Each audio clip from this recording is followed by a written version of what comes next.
Boa noite, eu sou Marcelo Militão, está começando o programa Cidadão Tropical. Neoplasia mais comum entre as mulheres, o câncer de mama representa um desafio significativo, tanto para pacientes como para a comunidade científica. A Associação Médica Brasileira informa que em levantamento apresentado em 2022, houve um aumento de 86% dos casos entre 2000 e 2022. E segundo o Instituto Nacional de Câncer, estima-se que aproximadamente 76 mil novos casos deverão surgir até 2025, resultando em cerca de 18 mil mortes. A boa notícia é que o avanço da ciência e da tecnologia tem proporcionado o surgimento de novas formas de tratamento, como a imunoterapia, oferecendo esperança e prognósticos para quem enfrenta essa dura batalha. Nesse mês em que o mundo inteiro celebra o Outubro Rosa, vamos debater esse assunto importante e atual, e para isso convidamos o Dr. Francisco Lopes, oncoginecologista. Boa noite, doutor Francisco Lopes, tudo bem? Boa noite, tudo bom? Tranquilo? Prazer de estar aqui com você de novo. Prazer é nosso. Doutor, quais são os principais fatores de risco para o desenvolvimento do câncer de mama? Primeiro momento, câncer de mama não é sempre genético, Certo. né? Mas a genética influencia bastante. Então seria alterações genéticas de BRCA1, BRCA2, mulheres que têm uma obesidade, mulheres que não têm uma qualidade de vida muito boa, não faz exercício, se alimenta erroneamente, pacientes que apresentam já histórico na família de câncer, não necessariamente tem que ser câncer genético, tá? Mas só um histórico na família, e má alimentação, né? Tem uma idade onde mais se manifesta o câncer de mama ou não? Se você for geneticamente, através da genética, quem tem alteração BRCA1, BRCA2, que pode desenvolver um câncer de ovário, de mama, em até 80% das vezes, em pacientes jovens. Quando você não tem genética ligada na história, normalmente esses cânceres são em pacientes um pouco mais idosas, pacientes acima de 50 anos, de 60 anos. Tá? Mas hoje em dia está muito difícil, porque você está pegando... Eu peguei câncer de mama já em mulher de 18 anos. E sinais e sintomas mais comuns a essas mulheres, sinais e sintomas do câncer, quais são? Evidentemente, Marcelo, que o principal sinal de um câncer de mama seria o aparecimento de um nódulo. Você nunca teve, de repente você começa a palpar a mama e aparece um nódulo. É lógico que não é todo nódulo que é câncer. Mas a partir do momento que você tem um nódulo de mama, você tem que pesquisar. Principalmente se ele está com dor, se está doendo, se está com vermelho, se está crescendo rapidamente. Então tem que ser pesquisado. Evidentemente que existem vários outros sintomas que você pode ter. Não se faz o diagnóstico de câncer de mama só palpando a mama e nem só fazendo ultrassom ou mamografia. É através de biópsia. Explica só se é mito ou verdade. Quando a mulher, o braço fica muito inchado, que relação tem isso com o câncer de mama? Ou não tem nenhuma? Primeiro, se ela tiver isso e tiver um câncer de mama, que é um câncer de mama avançado. O que acontece é que... Então é um sintoma mesmo? É um sinal de um câncer de mama avançado. Certo. Tá, se ela tiver um câncer. E por que enche o braço, então? É simples. Na mama, aonde que você drena toda a parte mamária? Na axila. Quando você drena toda a axila, para a axila, o câncer de mama, as células cancerígenas, elas, entre aspas, entopem os gânglios. Tá? Da axila. Aí faz com que o braço não tenha uma circulação adequada, tanto de linfa quanto de sangue mesmo. Então o braço começa a inchar. A mama começa a ter problema e a paciente começa a ter aquelas alterações no tamanho do braço. Você já viu coisa bem grande mesmo? Já, por exemplo, quando você faz uma cirurgia, isso era antigamente, hoje em dia nem tanto. Quando você faz uma cirurgia para uma mastectomia ou um quadrante de mama, que você tem que fazer o esvaziamento da axila, tirar todos os gânglios da axila, você tem uma chance muito grande da paciente ter o que a gente chama de um edema. Né, no braço. O braço fica grande, são aquelas mulheres que você vê tem aquele braço grande, disforme, ou mesmo nas pernas, quando você faz uma cirurgia radical, por exemplo, para câncer de colo de útero ou câncer de endométrio. Nós estamos falando tudo isso, já falamos na abertura também no texto de abertura, por conta do Outubro Rosa, doutor. E você começou falando aí que Vamos falar dos exames, certo? Além dos sinais físicos, temos o exame de rastreamento com a mamografia, certo? Quando que tem que começar a fazer esses exames, certo? E explica a sequência desse exame. Qual o exame que vai detectando mesmo? Você já deu uma ideia da biópsia, mas explica melhor. Primeira coisa, quando que você deve iniciar a pesquisa de mama, de câncer de mama? Se for pesquisa de câncer de mama, a partir de 40 anos. Mas, evidentemente, que antes disso, se você tiver algum sintoma, com nódulo, saída de secreção pelo bico do seio, a mama vermelha, a mama com o que a gente chama de peau d'orange, o que é? A pele parecendo uma laranja. Isso são sinais de câncer. Então você tem que pedir exame de ultrassom, pedir exame de mamografia, pode ser solicitado ressonância também da mama, muitas vezes quando você não acha nenhuma lesão de mama, porque existem lesões que ficam escondidas, entre aspas, na mama, aí você precisa abrir mão de exames mais especializados, que seria a ressonância no caso. A ultrassom de mama faz diagnóstico de câncer de mama quando esse câncer já está bem avançado. Senão não pega, é isso? Porque se você vê um nódulozinho de mama no ultrassom, você vai ver que falar que é um nódulo de mama. Certo. Só. Você não tem biópsia, você não tem nada. Por quê? Porque na mamografia você vê calcificações. Microcalcificações, principalmente agrupadas na mamografia, é um sinal muito grande e indireto de câncer de mama. Na ultrassonografia existem alguns sinais que podem chamar, que muitas vezes o tamanho antero-posterior como lateral desse nódulo, ele é diferente, ele é disforme. Tá? Então não é muito característico isso do ultrassom, mas a mamografia é batata. Certo. Quando você falou microcalcificação, estão falando de que tamanho? Micro mesmo, pequenininhas. Milímetros? Milímetros, e daí você consegue ver na mamografia, porque a mamografia é um raio-x. Então você consegue pegar o quê? Cálcio. Você não faz raio-x de osso? Exato. O que tem no osso? Cálcio. Cálcio. Olha, tá explicando. E por isso, então, que pega no comecinho. Por isso que pega no começo. Por isso que você não faz prevenção de câncer de mama, você faz diagnóstico precoce. Quanto mais precoce. Corrigir. Se tivesse prevenção, a doença mataria muito menos gente, não é isso? Com certeza. É igual o câncer de colo de útero, que infelizmente tem prevenção, tem vacina, tem acompanhamento, mas infelizmente ainda nós temos muito câncer de colo de útero matando no Brasil e no mundo. Então, só para reafirmar aqui, 40 anos... 40 anos você começa a fazer mamografia.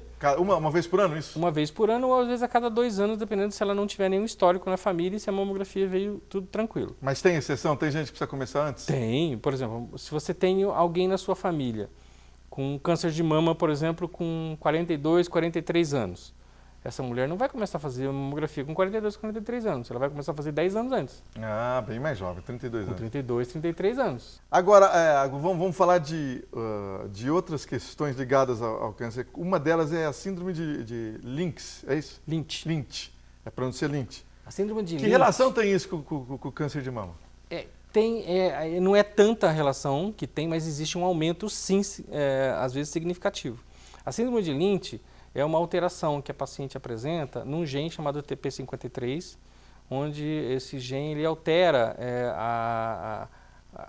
o reposicionamento do DNA na célula e pode fazer com que essa célula se transforme numa célula cancerígena.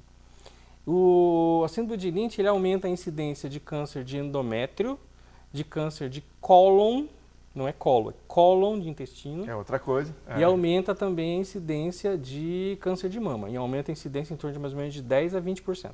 E dá para diagnosticar bem antes? Fazendo geneticamente. Ah, é outro exame então isso? É outro exame. E aí, quando detecta isso e sabe que vai ter o câncer de mama lá para frente, o que faz? Não, é percentual. Ah!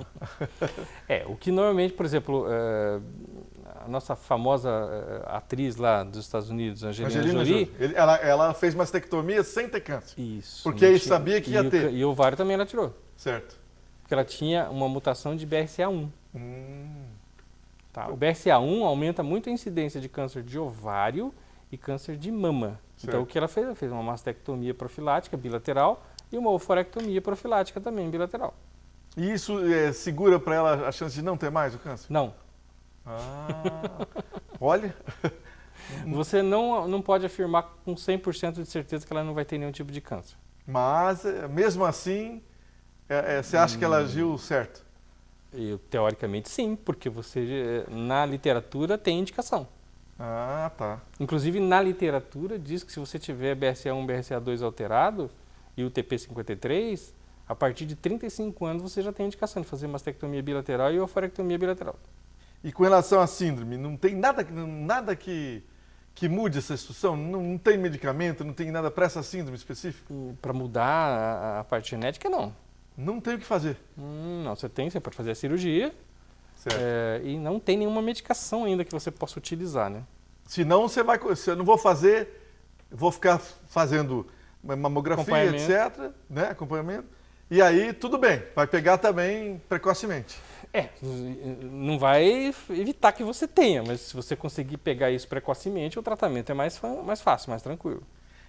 Aliás, deixa eu te perguntar isso. Quando o tratamento é precoce, qual a chance de sobrevivência de quem tem câncer, quem está desenvolvendo câncer de mama? Hoje, um diagnóstico precoce de câncer de mama, você tem em até 90% a chance de uma cura considerável. Eu posso dizer que cura para sempre. Ah, isso é interessante.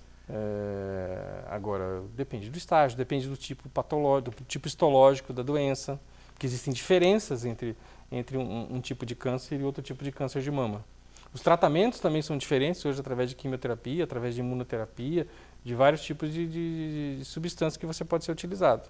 Vamos falar de um outro problema que atinge muitas mulheres, que é a endometriose. Que relação ela tem ou não tem com o câncer de mama, doutor? Existe alguma relação? Marcelo, especificamente porque a paciente tem endometriose, ela vai ter câncer de mama? Não tem. O que a gente tem que entender é o seguinte, a paciente que tem endometriose, ela tem alterações genéticas e alterações do sistema imunológico. As pacientes que podem desenvolver o câncer de mama também apresentam alterações genéticas e também podem ter alterações imunológicas. Tá? Por isso que elas desenvolvem a endometriose e o câncer também. Mas não que uma coisa interfira na outra. É lógico que uma paciente, por exemplo, com endometriose, ela tem uma maior incidência, pelo amor de Deus, maior incidência, não que vai ter, de câncer de ovário e de endométrio. Está mais ligado com isso. Mais ligado a ovário e endométrio. Mama, nem tanto. Não existe essa correlação de câncer de mama e endometriose. Mas de ovário e endométrio, a partir de uma determinada faixa etária, a paciente tem que se preocupar, sim, senhora.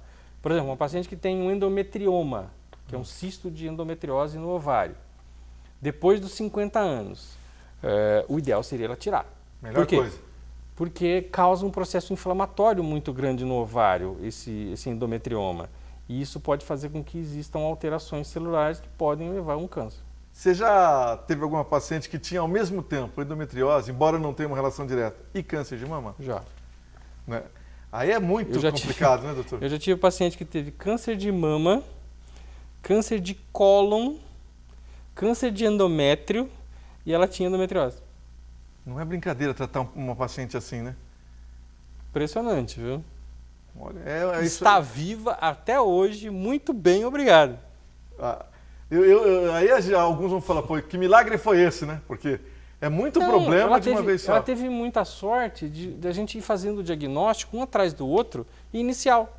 Ah, olha aí. E o primeiro diagnóstico dela foi o quê? Mama. Aí já, por causa desses exames, começou a pegar os outros cânceres. A gente começou porque daí quando a gente tem um diagnóstico de câncer, não interessa qual, você precisa ficar em cima dessa paciente, dessa pessoa.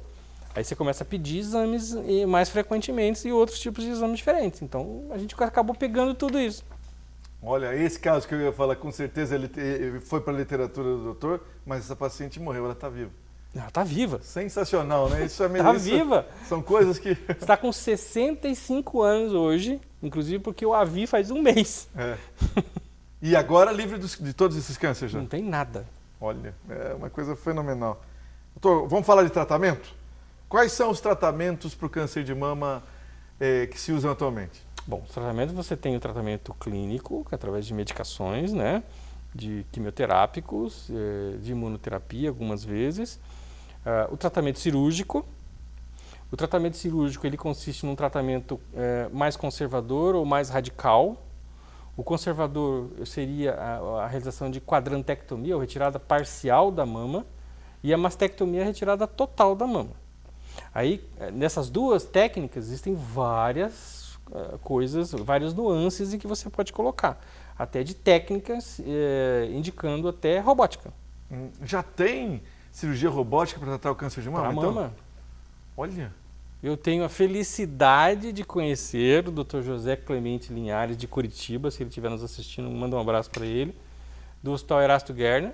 Ele foi o primeiro cirurgião oncológico a realizar uma cirurgia robótica em mama na América Latina, no ano de 2000. O Dr. Francisco Lopes, aqui em Londrina, em São Paulo, trata endometriose e outros cânceres com o robô. E inclusive já conversou com a gente sobre as vantagens, mas na mama tem vantagem também operar com o robô? Existem vantagens excelentes. Por exemplo, uma das vantagens que você tem em relação ao robô, que para a mulher é maravilhoso, estética. Tá? Porque estética você, normalmente no câncer de mama, você abre um taio grande, como dizia meu avô, um orifício grande da mama e fica aquela cicatriz. Nas cirurgias de mama em robótica, você tem as entradas como se fosse uma cirurgia no abdômen. Olha! Lembrando que não só a cirurgia robótica pode ser utilizada para câncer de mama, mas a cirurgia laparoscópica. Também. Essa já há mais tempo que a robótica. Mas a laparoscópica é muito mais difícil. Por quê? Porque ergonomicamente, para o cirurgião, é péssimo a cirurgia laparoscópica.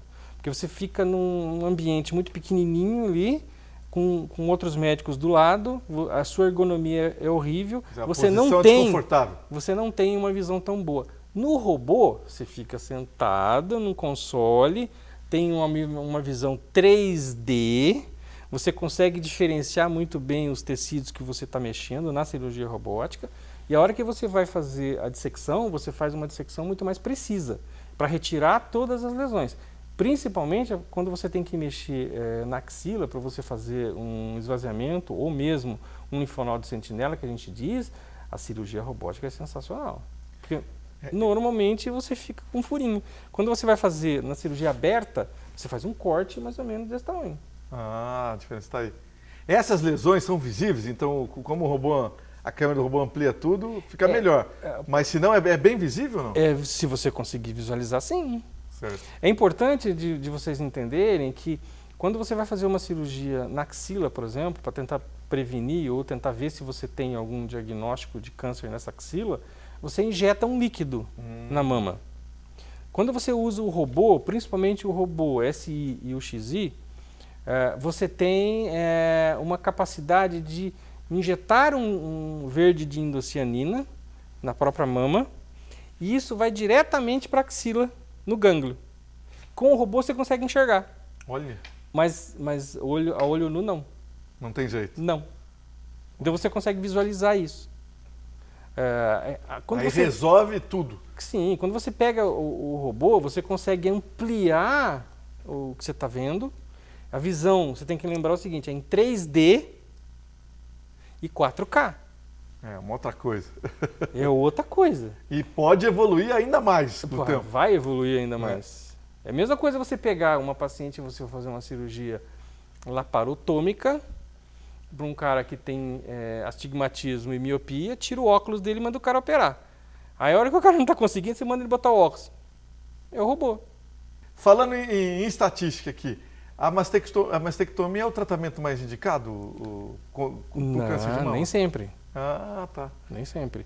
Por isso que a gente está falando, depende do estágio que tiver essa doença e se ela tem algum comprometimento multilocal da mama, por exemplo, se tem várias lesões na mama, não adianta você fazer quadrante, tem que fazer a cirurgia completa. E só explica esse negócio do quadrante, por que você chama assim? Porque você tira uma parte só. Mas o quadrante é porque... É um quadrante mesmo. Quadrantinho. Na realidade, quando a gente tem a mama na cabeça, nós médicos, a gente imagina a mama em 4 quadrantes. Ah, entendi. 1, 2, 3, 4. Aí, onde que está o nódulo dela? No quadrante súpero interno da mama esquerda. Você vai lá e tira só esse quadrante aqui. Por isso que a gente chama de quadrante. E quando tira só o quadrante, é mais fácil ou mais complicado de depois preencher? Não, Pra é mais mama fácil. É mais fácil. Ah, tá. Por exemplo, eu fiz uma quadrantectomia bilateral numa paciente, acho que eu comentei com você, Exato. há uns 7, 8 meses atrás.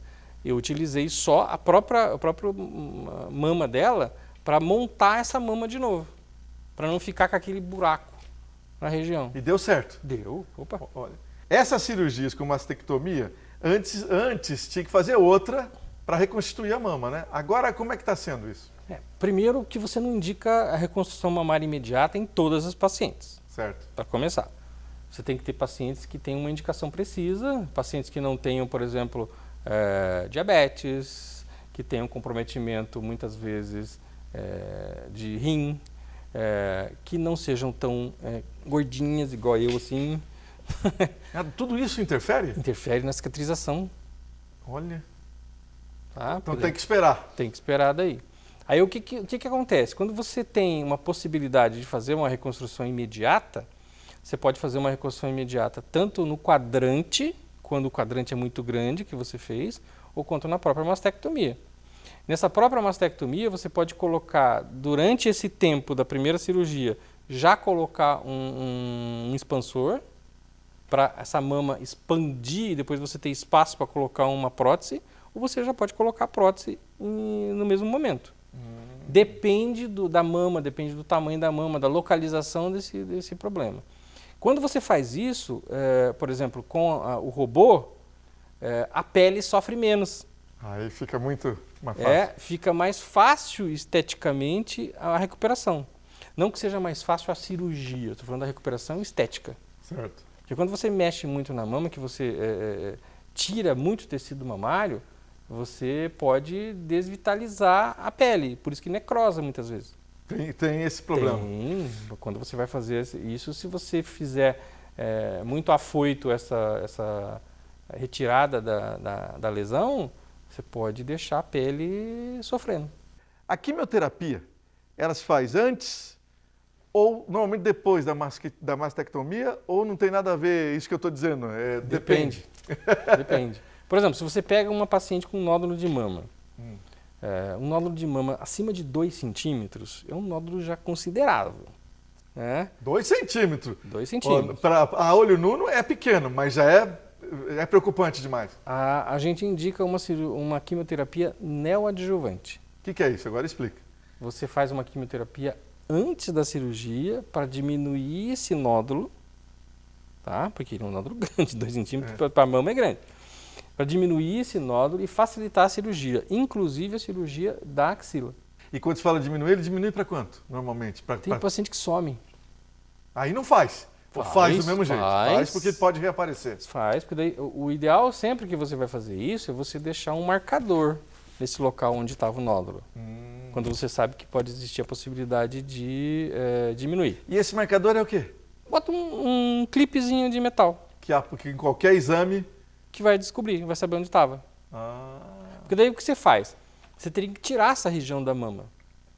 Porque você fez a quimioterapia e você não sabe se saiu tudo. Se não tem células lá ainda. Aí você faz um quadrante, você tira aquele quadrante todo.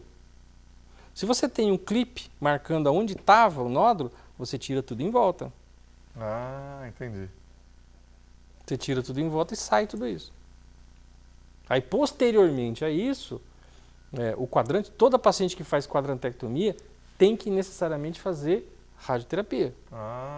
Aí eles vão saber aonde tem que fazer a rádio é depois, então? A rádio é depois. E ela serve para quê? Ela termina de... Que é o tratamento local. Porque você não fez toda a retirada da mama. Então, teoricamente, era para ter só aquela lesão ali. Porque existem tumores mamários que às vezes são multicêntricos. Tem vários outros locais da mama.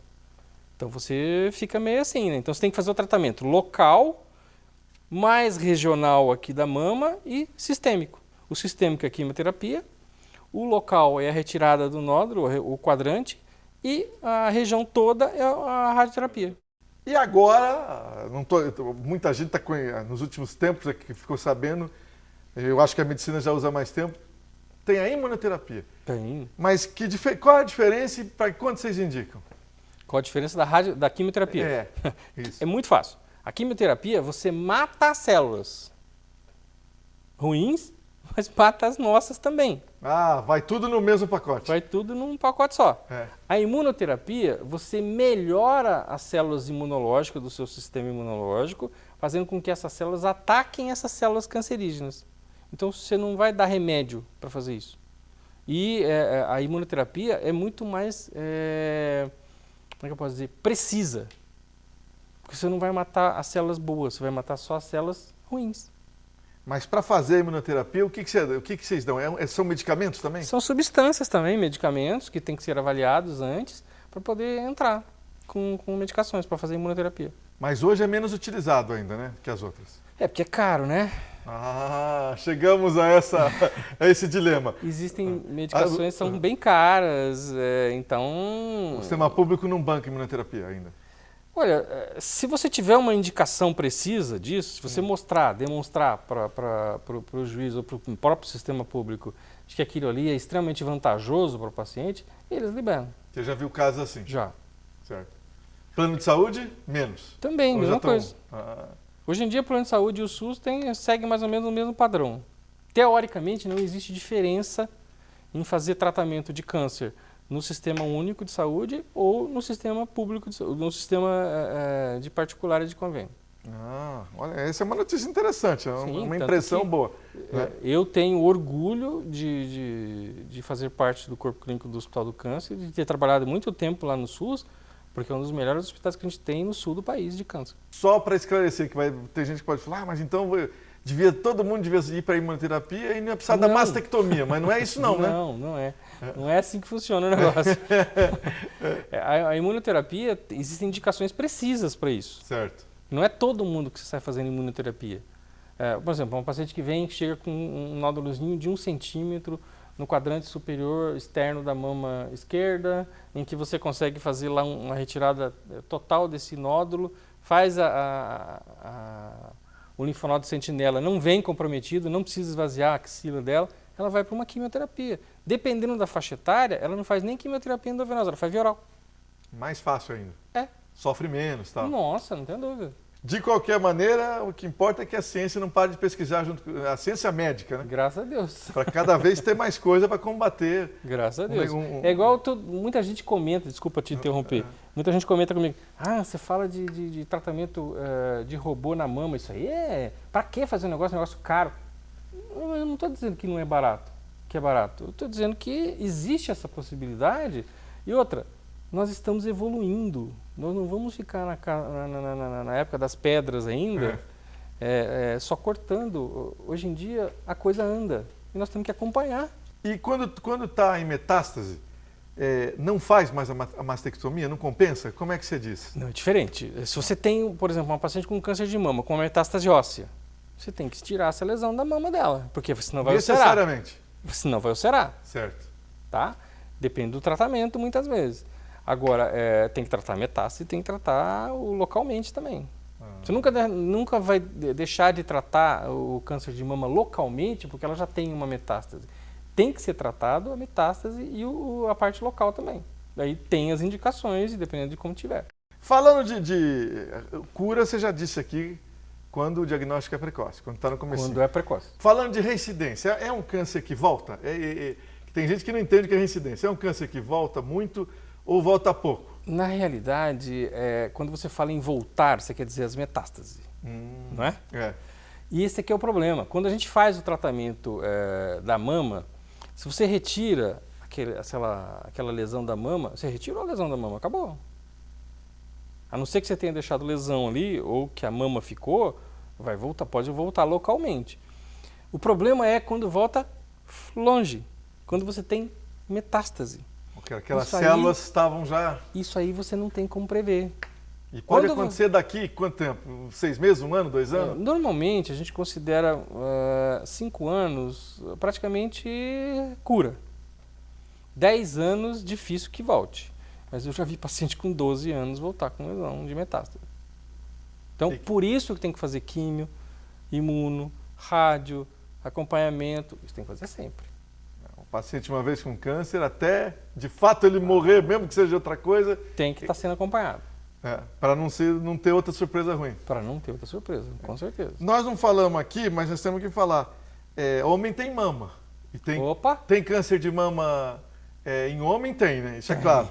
Com certeza. Mas é raro ou não? Hoje já tem uma estatística... É raro, graças a Deus.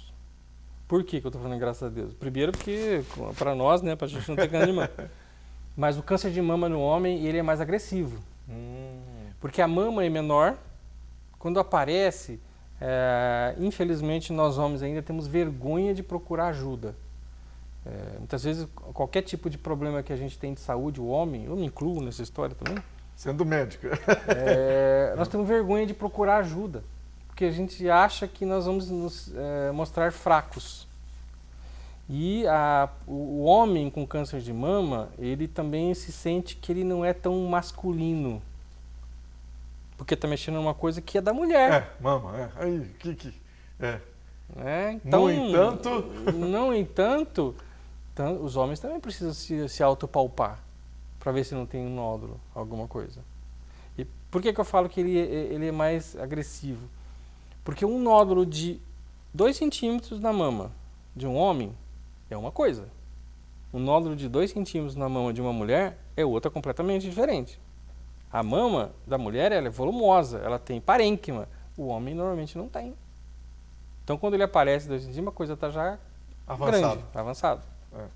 Uma outra coisa aqui, antes, estamos quase encerrando, tem gente que diz isso, mas vamos ver se é mito ou não. Amamentar. Ajuda. Ou seja, pode ser que, não estamos falando de prevenção, mas pode ser que diminua a chance da mulher ter câncer. Sim, amamentar. Pacientes que têm, por exemplo, menarca precoce. Primeira menstruação. Primeira menstruação muito precocemente. Tem mais chance de desenvolver câncer. Por quê? Porque ela passa muito tempo sobre o efeito estrogênico, que é produzido no ovário. Pacientes que têm menopausa tardia.